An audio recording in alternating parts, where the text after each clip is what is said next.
Welcome to the Vibrantly You podcast. We're your hosts, Megan Martineau and Caitlin Cipriano. In this podcast, we talk about fitness and nutrition on your motherhood journey. Whether you are trying to conceive, pregnant, postpartum, or beyond, you are welcome here. Nothing is off limits, and our goal is to support you in this important season of life so that you can feel vibrantly you. As a reminder, this information is not medical advice. Please see the show notes for more details. Welcome back to the Vibrantly You podcast. Today, I am doing a solo episode, and I'm going to be talking about something that I actually get asked about quite frequently, which is how do I consistently work out at home with 2 kids and no childcare? So, a little background before we dive into this. I have 2 kids. My son is almost 5, and my daughter just turned 2. So, my son has been home with me his whole life, and I was working remotely full time when he was born. And I did this up until he was about 7 months old. And then I quit my job and started Vibrant Mama Wellness. And so this fall, he will be starting part-time pre-K. So that is going to be really nice for us both. And my schedule will likely change a little bit, but I will still have my daughter here at home. So here are 5 things that have helped me stay consistent with my workouts while taking care of both of my kids full time and running a business. So, number 1, I repeat the same 3 to 4 workouts a month. Now, this might sound boring. However, repetition is the key to building strength. This allows you to master your form, increase weights and reps over time, and actually feel yourself getting stronger. When we change up our workouts too frequently, a lot of times people do this out of boredom, but when we're changing things up too frequently, one, we can't see how things are working. It's harder to measure progress. And then if you are someone who is experiencing aches or pains, which is really common in both pregnancy and postpartum, we don't really know what is aggravating those aches and pains if we're always changing up our workouts. So having this repetition is really key. And I also love it because it requires less mental bandwidth.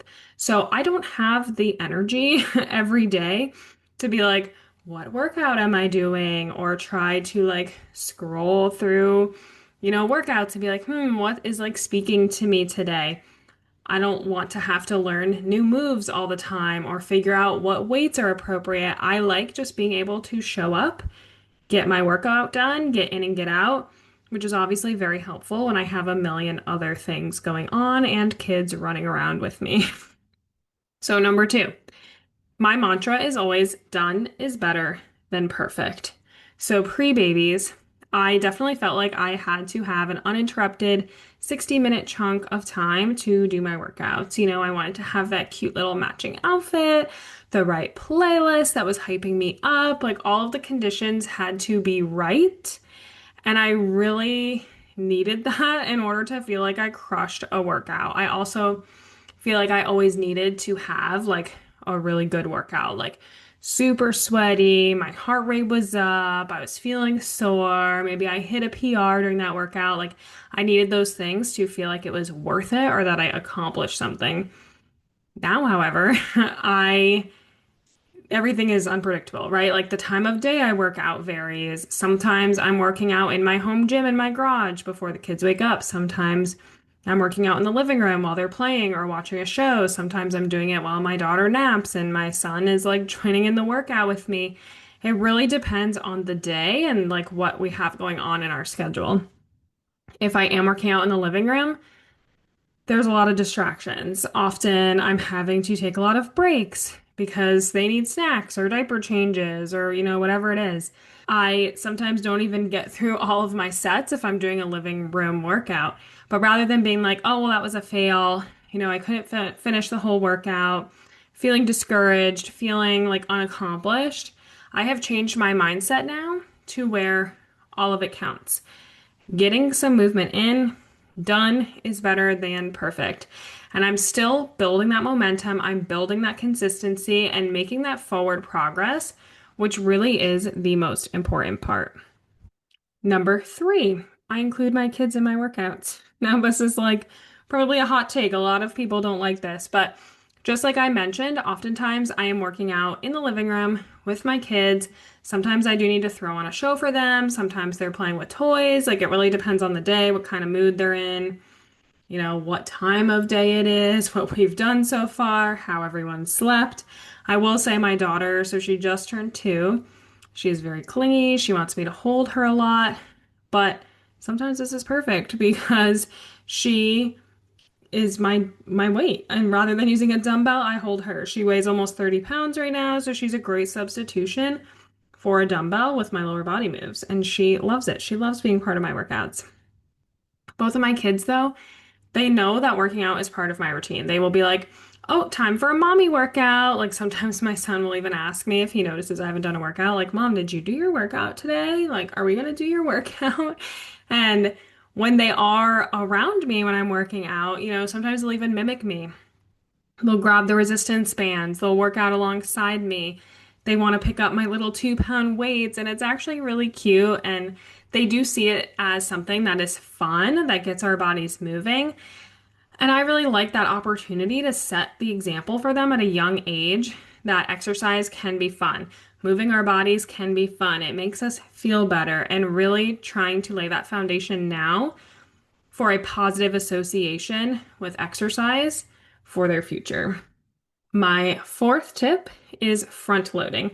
So, this is a strategy that I use on both a micro and a macro level. So, if we're thinking micro, like a singular day. I try to front load my day with a workout, meaning I'm trying to get it done in that first half of the day. So front loading the day, right?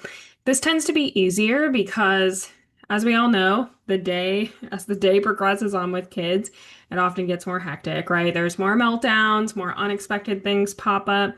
So if I can get my workout done in that first half of the day, it's just more likely to get done, right? Like that's just how it is. Of course, there's exceptions to this depending on the schedule, but that's always my goal. Now, on a macro level, like zooming out to the full week picture, if my goal is to get in 3 workouts for the week, I try to get at least 2 of them in before end of day Tuesday. So again, I'm front loading that week, trying to get the majority of my workouts in the first half of the week. That way, if things go awry, like we get sick, we're traveling, or like, I get my period and my energy is low, whatever it is, at least I'm like, okay, I got 2 workouts in. That's great. I feel good about this. And lastly, we have number 5. So this is having a plan to follow. So I feel like I kind of mentioned this in number 1, like talking about repeating my workouts, but at this point in time, I am writing my own workouts, and I like having a plan to follow. I like knowing that I am working towards something. One of my goals right now is I am signed up to run a 5K in the fall. So I'm really working on building my single leg and hip strength, working on pelvic floor strength, my core strength, all the things I need to be able to run this 5K, working on my impact training. So all of these are built into my plan, but I just like having a plan to follow because again, it reduces that mental resistance to showing up and getting it done because a lot of days you're not motivated. And rather than me trying to like scroll through an on-demand library or scroll on Instagram or Pinterest or YouTube or whatever it is, trying to find a workout that inspires me, that makes me want to get on my workout clothes and do a workout. I know what's coming up. It feels less I feel less resistance towards it. I don't know how else to say it, but like it just feels easier to show up when I'm following a plan. I have something laid out and I just don't need to put any mental energy into it. So, those are my 5 tips to working out at home with kids and no childcare. Quick recap. Number 1, repeating the same 3 to 4 workouts each month before changing things up. Number 2, done is always better than perfect. Number 3, include your kids when you can. Number 4, front load the day and week. And number 5, have a plan to follow.